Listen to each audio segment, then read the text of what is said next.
இப்போ நம்ம பார்க்க போகிறது பர்சன்டேஜ் இன்க்ரீஸ் அண்ட் டிக்ரீஸ். உதாரணத்துக்கு இப்போ நம்ம கிட்ட 100 rupees இருக்கு, 20% இன்க்ரீஸ் பண்றோம்.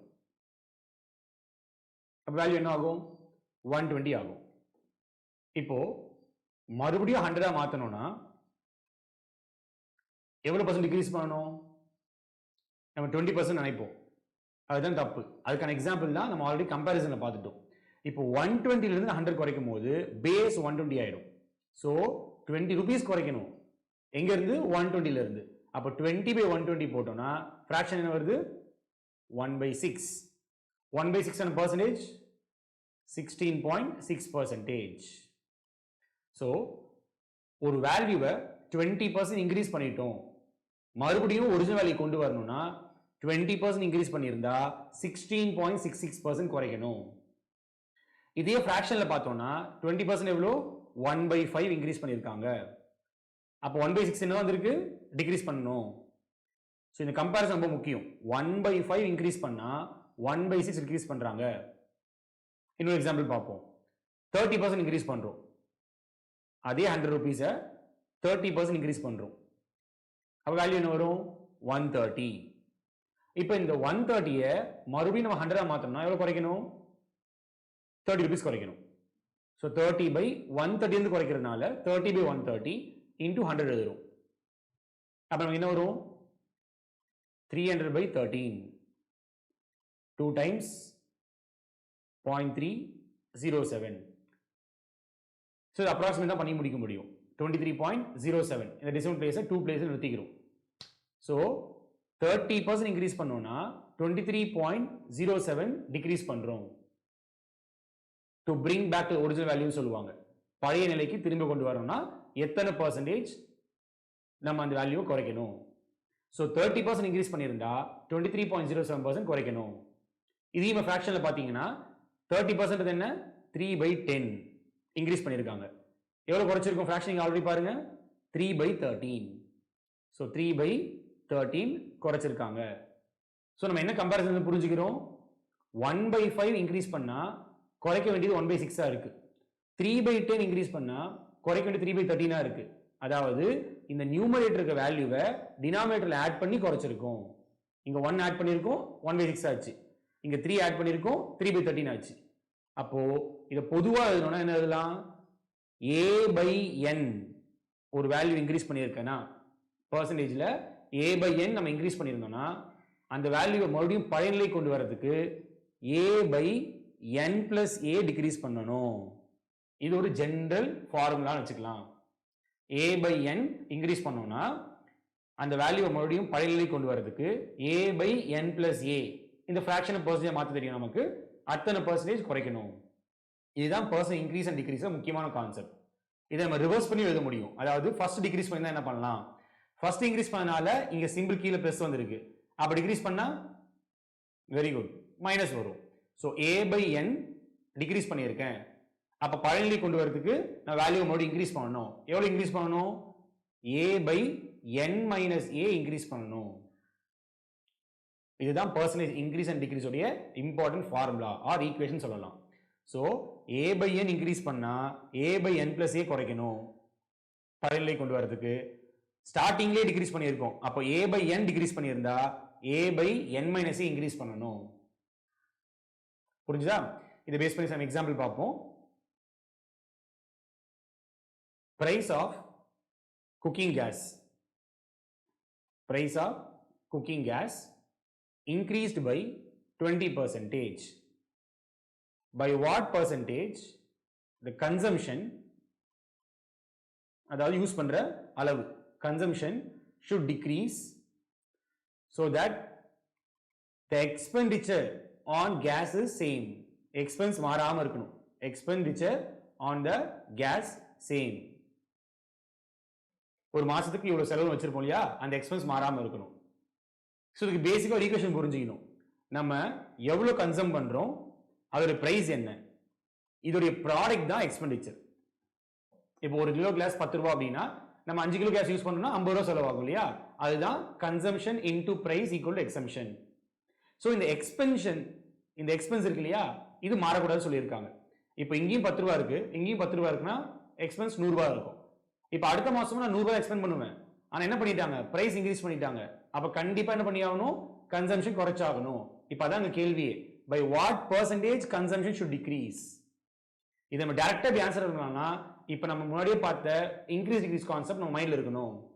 20% இன்க்ரீஸ் என்ன ஃபிராக்ஷன், 1/5 இன்க்ரீஸ். அப்போ எக்ஸ்பெண்டிச்சர் மாறாம இருக்கணும்னா என்ன அர்த்தம், பழைய நிலைக்கு அதே வேல்யூ வரணும். அப்ப என்ன பண்ணணும், 1/6 டிக்ரீஸ் பண்ணணும். அதாவது 16.6% கன்சம்ஷன் குறைச்சா போதும். இதுதான் direct way of answering. So இதுதான் அந்த பர்சன்ட் இன்க்ரீஸ் டிக்ரீஸ் தெரிஞ்சுக்கிறதுக்கான முக்கியமான பலன். ஸோ 1/5 இன்க்ரீஸ் பண்ணா நம்ம கன்சம்ஷன் 1/6 குறைக்கணும். 1/6 என்ன ஃபிராக்ஷன்ல இருந்து பர்சன்டேஜ் மாறும்போது 16.66% வரும். So price increased by 20%, therefore consumption should decrease by 16.66% so that the expenditure remains same. புரிஞ்சா? next sum பார்ப்போம்.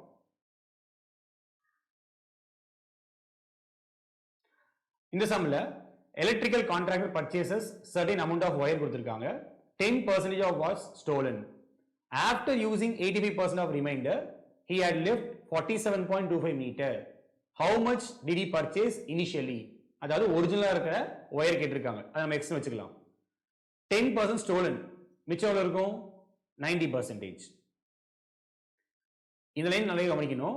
ஆஃப்டர் யூசிங் 85% ஆஃப் ரிமைண்டர், இதுல என்ன மிஸ்டேக் பண்ணக்கூடாதுன்னா 90 85 போச்சு, மீதி 5 இருக்கு, அப்ப 5% தான் மிச்சம் இருக்கு அப்படின்ற மிஸ்டேக் பண்ணக்கூடாது. ஏன்னா 85% ஆஃப் ரிமைண்டர் கொடுத்துருக்காங்கன்னா இப்போ இந்த வேல்யூ ஹோலா எடுத்துக்கணும். இந்த 90% ஆஃப் எக்ஸ் ஹோலா எடுத்துக்கிட்டு அந்த ஹோல் வேல்யூல 85% யூஸ் பண்ணிட்டாங்க. மிச்சம் எவ்வளவு இருக்கும், வெரி குட், 15% இருக்கும். So 15% of 90% of x is equal to 47.25 metre. இதுதான் ஈக்குவேஷன். இந்த கொஸ்டினை படிச்ச ஒரு நிமிஷத்துக்குள்ள இந்த ஈக்குவேஷன் நம்ம எழுதி வச்சிருக்கணும். 15% of 90% of x is equal to 47.25 metre. இப்போ நம்ம ப்ராப்பரா சிம்பிளை பண்ணணும். 15/100, 90/100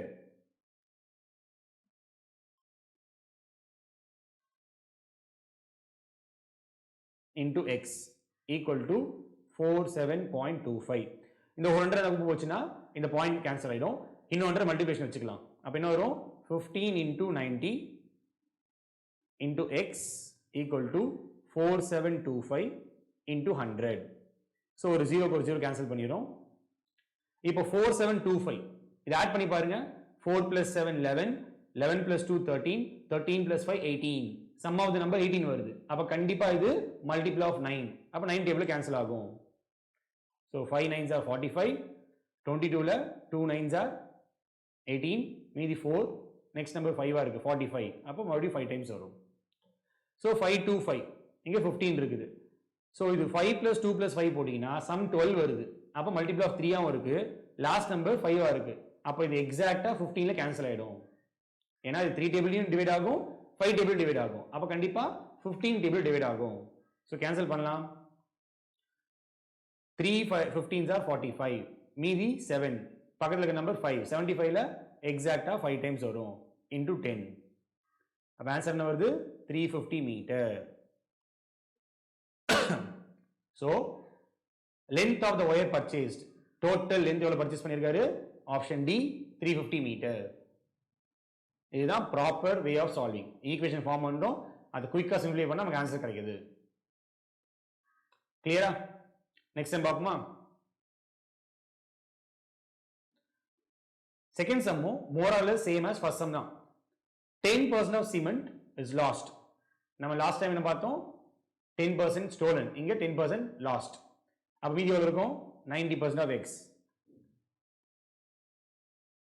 The company sells 31.5 million tons. However, if only 2% is lost, suppose 10% loss ஆகாம 2% loss இருக்குன்னா 98% of x இருக்கும். The company would have sold 34.3 million. 2% loss இருந்துச்சுன்னா 34.3 million sold பண்ணிருப்பாங்க.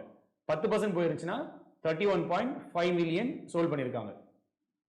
இப்ப கேள்வி என்ன, if there were no loss, லாஸே இல்ல அப்படின்னா how many tons will the company able to sell? அதாவது லாஸ் இல்லைன்னா என்ன அர்த்தம் 100% எக்ஸ் வேணும். ஸோ ஏதாவது ஒரு ஈக்குவேஷன் மட்டும் எடுத்து சால்வ் பண்ணால் போதும். ஆப்வியஸாக ஃபர்ஸ்ட் தான் ஈஸியாக இருக்கும் இல்லையா? 90% தான் 31.5 கொடுத்துருக்காங்க. அப்போ 10% எவ்வளோ வரும் கண்டுபிடிச்சு ஆட் பண்ணால் போதும். ஸோ 10% எவ்வளோ வரும்? டிவைட் பை 9 பண்ணுங்க. 9 பண்ணா இங்க 3 times 0.5 times. ஸோ 90% 31.5 னா 10% எவ்வளோ வருது? 3.5 மில்லியன். அதை ஆட் பண்ணா 35 மில்லியன். ஸோ லாஸே ஆகல அப்படின்னா இந்த company would have sold 35 million tons. Option A is the right answer. இது மாதிரி ஈக்குவேஷன் ஃபார்ம் எடுத்து குயிக்காக பண்ணோம்னா சம்ம ரொம்ப குயிக்காக சால்வ் பண்ணிடலாம். ஓகேவா? நெக்ஸ்ட் சம் பார்க்கலாம். ஹாய் எவ்ரிவன், இன்னைக்கு நம்ம டிஸ்கஸ் பண்ண போகிற டாபிக் பர்சன்டேஜஸ். பர்சன்டேஜ் இதோட மீனிங் என்ன? பெர் சென்டம், அதான் பர்சன்டேஜஸ். ஸோ சென்டம் நம்ம எல்லாருக்கும் தெரியும் 100. ஸோ அவுட் ஆஃப் 100க்கு நம்ம என்ன ஸ்கோர் வாங்கியிருக்கோம், இல்லை எவ்வளோ வேல்யூ சப்ஸ்டிட் பண்ண போகிறோம், அதுதான் பர்சன்டேஜ். உதாரணத்துக்கு எக்ஸ் பர்சன்டேஜ் இது எப்படி எழுதுவோம்? X by 100. ஸோ இதுதான் பேசிக் பர்சன்டேஜோட மீனிங். இப்போ எக்ஸ் பர்சன்டேஜ் ஆஃப் ஒய் வேணும். எக்ஸ் பர்சன்டேஜ் ஆஃப் ஒய் கண்டுபிடிக்கணும்னா எக்ஸ் பை 100 இன்டூ ஒய்னு எழுதுவோம். ஸோ அது சிம்பிளி பண்ணோம்னா எக்ஸ் ஒய் பை 100 கிடைக்கும். இப்போ 20% ஆஃப் 90 வேணும். இதுதான் எக்ஸ் பர்சன்ட் ஆஃப் ஒய்க்கான மீனிங். அப்போ என்ன வரும்? 20 இன்டூ 90 டிவைட் பை 100, அதாவது 1800 பை 100. ஸோ 100க்கு 2 0, 1800 2 0 கேன்சல் ஆகிடும். நமக்கு ஆன்சர் 18 கிடைக்கும். ஸோ இதுதான் பேசிக் பர்சன்டேஜ் எவாலுவேஷன். இப்போ இதில் ஒரு ப்ராப்பர்ட்டி நமக்கு இருக்கு. என்ன ப்ராப்பர்ட்டி? நம்ம எக்ஸ் பர்சன்ட் ஆஃப் ஒய் கண்டுபிடிச்சோம் இல்லையா? இப்போ ஒய் பர்சன்ட் ஆஃப் எக்ஸ் என்ன வரும் பார்ப்போம். எக்ஸ் பர்சன்டேஜ்னா எக்ஸ் பை 100. அப்போ ஒய் பர்சன்டேஜ் என்ன வரும்? ஒய் பர்சன்டேஜ்னா y by 100. So y percentage of x is equal to அதே எக்ஸ் ஒய் பை 100 தான் வரும். Because y percentage y by 100 multiply by x பண்ணுவோம். அப்போ நியூமரேட்டர் இருக்கும் ஒய் இன்டு எக்ஸ், அது எக்ஸ் இன்டு ஒய்னு எழுதலாம். So x y by 100. So இந்த ப்ராப்பர்ட்டியை தான் கம்யூட்டேட்டிவ் ப்ராப்பர்ட்டி ஆஃப் பர்சன்டேஜ் சொல்லுவோம். அதாவது X percentage of y is always equal to y percent of x. இந்த ப்ராப்பர்ட்டி எங்கெல்லாம் நம்ம யூஸ் பண்ண முடியும்? 25% ஆஃப் 400 வேணும். நம்ம ரிவர்ஸ் பண்ணோம்னா 400% ஆஃப் 25 எழுதலாம் இல்லையா? 25% ஆஃப் 400 வேணும். இந்த ப்ராப்பர்ட்டி யூஸ் பண்ணி நம்ம ரிவர்ஸ் பண்ண எழுதினாலும் 400% ஆஃப் 25 எழுதலாம். 400% எவ்வளோ? 400 by 100 4 times. So 4 into 25 the answer, which is 100. So இது மாதிரி எங்கெல்லாம் நமக்கு கன்வீனியன்ட் இருக்கோ அங்கெல்லாம் நம்ம இந்த பர்சன்டேஜ் சிம்பிளையும் அந்த நம்பரையும் மாற்றி எழுதிக்கலாம். அதுக்கு தான் இந்த ப்ராப்பர்ட்டி யூஸ் பண்ணுவோம். X percent of y is equal to y percent of x. இதுதான் ஃபர்ஸ்ட் நம்ம தெரிஞ்சுக்க வேண்டிய ப்ராப்பர்ட்டி பர்சன்டேஜில். இப்போ நெக்ஸ்ட் ப்ராப்பர்ட்டி பார்ப்போம். நெக்ஸ்ட் நம்ம பார்க்க போகிறது x as a percentage of Y.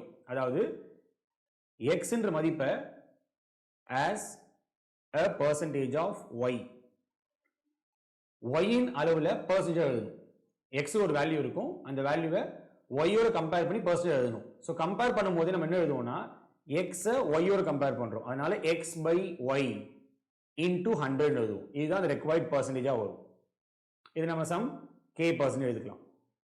X as a percentage of y அப்படின்னா x out of y into 100, அதாவது x divide by y into 100 எழுதணும்.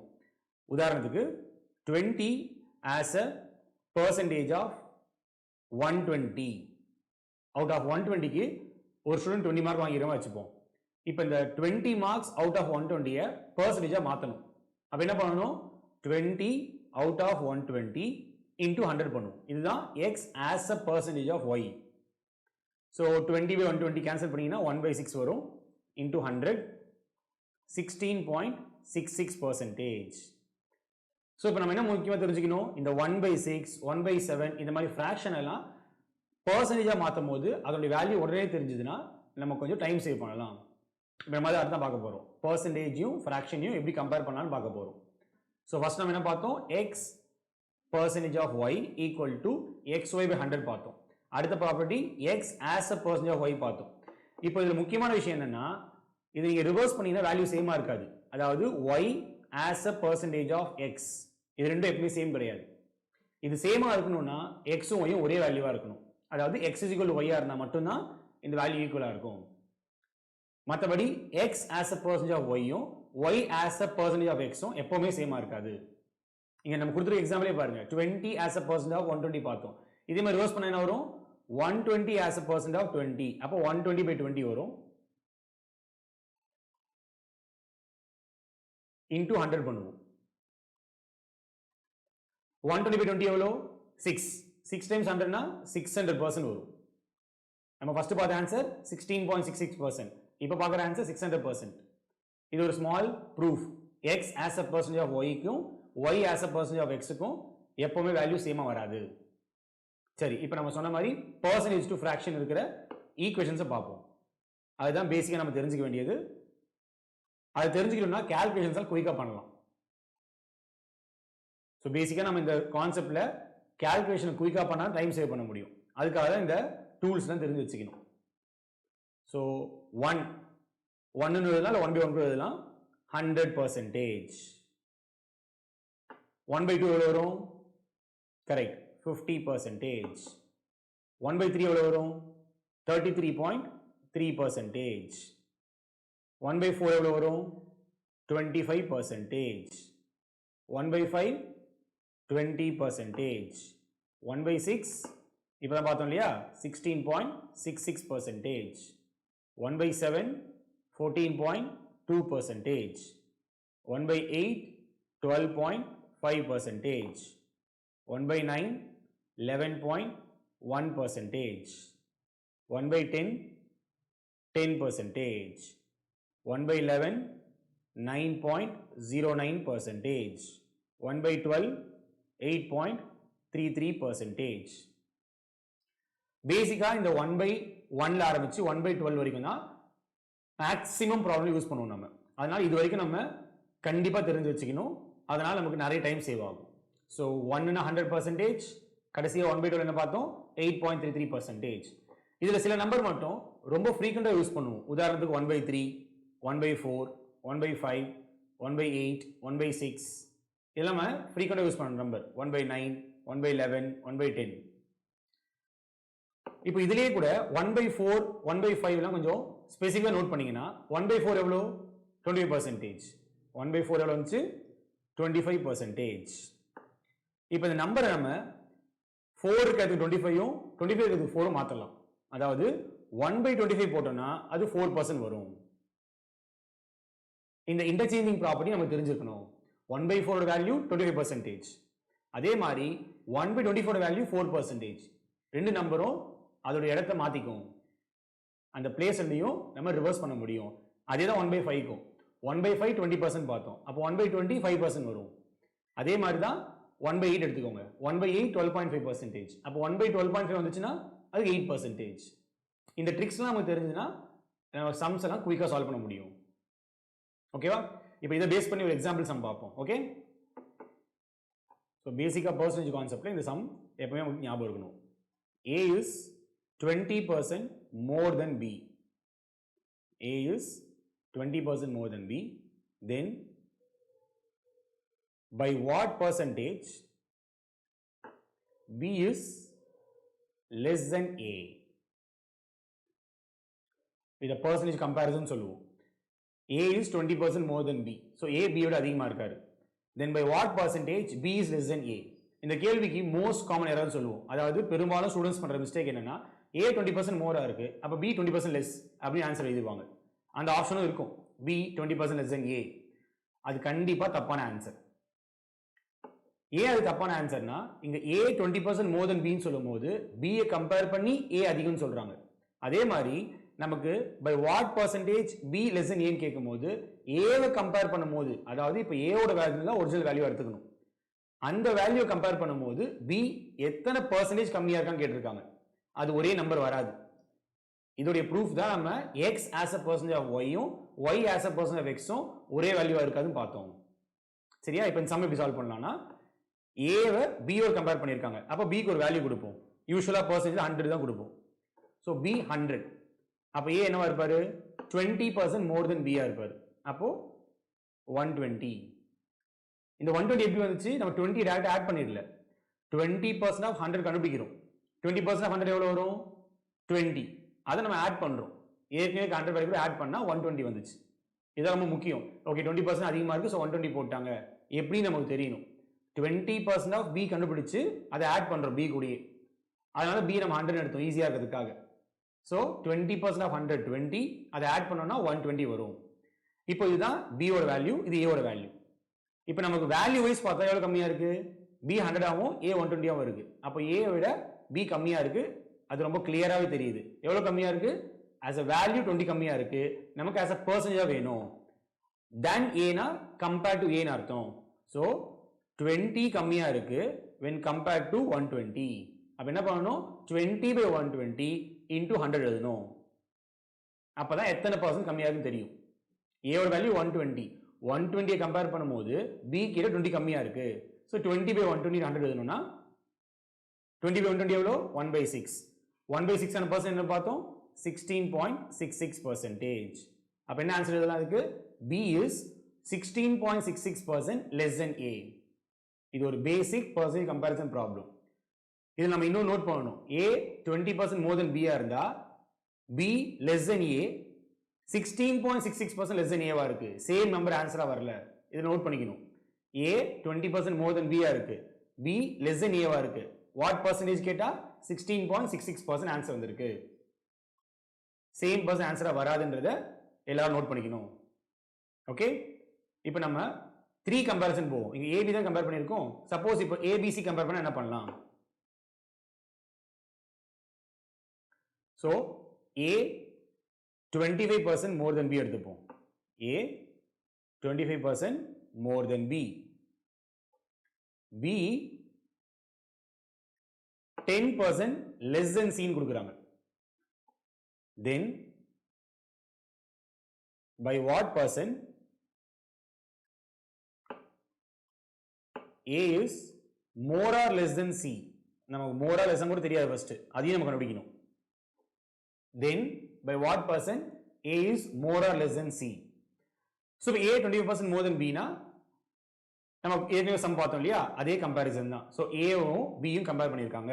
So with respect to B பண்ணதுனால பியோட வேல்யூ ஆரம்பிச்சுக்கலாம். ஸோ பி 100 வச்சோம்னா ஏ என்ன வருவாரு? 25% மோர். அப்போனா 125. கரெக்ட். இப்போ செகண்ட் லைன் பாருங்க. செகண்ட் லைன் தனியாக பார்த்தா தான் சம் ஈஸியாக புரியும். B is 10% less than C. யாரை கம்பேர் பண்ணும்போது? C ஐ கம்பேர் பண்ணும்போது B 10% லெஸ்ஸா இருக்காது. இப்போ அதை மட்டும் தனியாக பார்த்தோம்னா நம்ம C 100 எடுத்துக்கலாம். B என்ன வருவார்? 90 வருவார். இப்போ இதை கம்பைன் பண்ணி கம்பேர் பண்ணோம்னா பிக்கு ஒரே வேல்யூ தான் கம்பேர் பண்ண முடியும். அப்பதான் நம்ம கம்பேரிசன் பண்ண முடியும். ஆனா இங்க B 100 இருக்கு, இங்க 90 இருக்கு. ஒரே வேல்யூ மாத்துறது ரொம்ப ஈஸியா என்ன பண்ணலாம்? ரெண்டு பேருமே 900 மாத்திடலாம். ரொம்ப ஈஸி இல்லையா? 100 90 காமனா பண்றதுக்கு 900 மாத்திட்டா ரொம்ப ஈஸியா இருக்கும். அப்போ மேல இருக்க ரெண்டு வேல்யூமே 9ல மல்டிப்ளை பண்ணணும். B 100 இருந்தா A 125 இருக்கு இல்லையா, அதை நம்ம 9ல மல்டிப்ளை பண்ணணும். அப்படி பண்ணா B 900 வருவாரு. A 900 plus 9 times 25. 925 எவ்வளோ? 225. So 1125 வரும். 900 plus 225. இப்போ அதே மாதிரி தான் B நம்ம 900 மாத்தணும். அப்ப கீழே என்ன பண்ணணும்? ரெண்டு வேல்யூமே 10ல மல்டிப்ளை பண்ணிடணும். அப்பதான் B வந்து 900 ஆகும். C ரொம்ப ஈஸி. 10ல மல்டிப்ளை பண்ணா ஆகும் 1000 ஆகும். இப்போ நம்ம கிளியரா பார்க்கலாம். A 1125, B 900, அதே நேரத்தில் C 1000 தான் இருக்கு. சோ ஒரு விஷயம் ரொம்ப clear. A is more than C. A is more than C is clear. கரெக்ட்டா? ஏன்னா A 1125 இருக்கு, C 1000 தான் இருக்கு. So A is more than C is very clear. ஆனா என்ன கேட்டிருக்காங்க? what percentage more நம்ம சொல்லணும். what percentage more than C. இந்த than வரத கம்பேரிசன். சோ யாரை பொறுத்து? C ஐ பொறுத்து. அப்போ C ஓட வேல்யூ டினாமினேட்டர்ல இருக்கணும். சோ C ஓட வேல்யூ எவ்வளவு? 1000. எவ்வளவு அதிகமா இருக்கு? 125 அதிகமா இருக்கு. therefore 125 by 1000 into 100. சோ இந்த ரெண்டு 0 கேன்சல் பண்ணிக்கோங்க. 125 by 10 இருக்கு. அப்போ 12.5 வரும். So A is more than C by 12.5%. So compare பண்ணும்போது A தான் அதிகமா இருக்காரு. எவ்வளவு அதிகமா இருக்காரு? 12.5%. இதுதான் அதோட basic explanation of percentage problem. Comparison எப்படி சால்வ் பண்ண போறோம். ஓகே, இன்னும் கொஞ்சம் எக்ஸாம்பிள்ஸ் பார்ப்போம் பர்சன்டேஜ் கான்செப்ட் இன்னும் கிளாரிஃபையாக பார்க்கறதுக்கு. ஓகேவா? நெக்ஸ்ட் எக்ஸாம்பிள் போகலாம்.